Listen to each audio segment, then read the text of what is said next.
Hey guys, what's up? So, some of you saw my lesson video. I posted like a couple videos back. If you checked it out, thank you.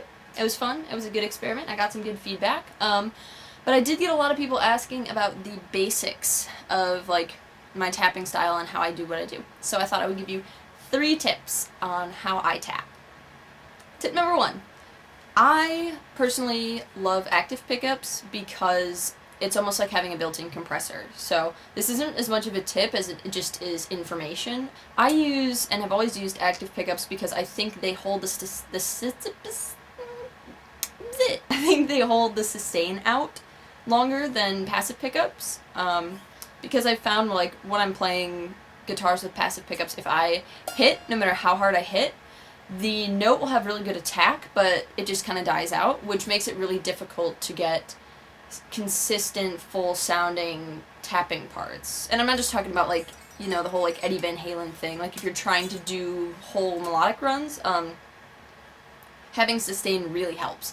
If you aren't using active pickups, I would recommend using a compressor. This is a dark glass hyperluminal compressor. This is probably my favorite one, and I do use it when I'm playing, like, just like a regular Fender Tele with like stock pickups. And the pickups that I'm using are the Fishman Fluence Modern set, and then I also use the Tosin series set. So yeah, that's tip number 1. Tip number 2, when you're hitting the fretboard, I know this is going to be really weird, but a lot of people like put their finger down like this, you know what I mean? They're kind of like, does that even like, can you even see that? Does that make sense? Don't do that. Well, I mean, I guess you can, but I try to hit with like the bone of my finger, more like this, because I think when like the bone hits the string or the fretboard, you know, you're able to get like more resonance, which is really cool. And I think the sustain holds out better. So that's tip number 2.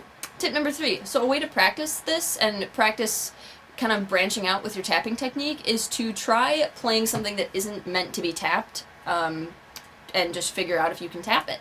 I think that's a really interesting way to branch out of, you know, your usual patterns and like your usual limitations, because if you have 2 hands on the fretboard and you're working on like a really fast solo or something that's pretty challenging, you can find ways to work the technique to your advantage. That's like the whole reason I do it.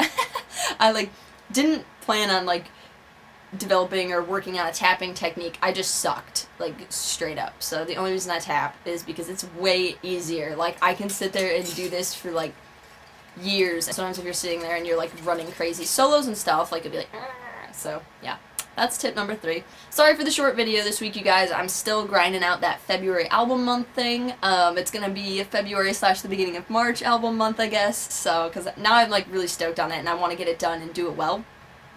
But it'll probably be out and available hopefully by the end of March. So yeah, I hope the tips helped, and I'll see you guys around.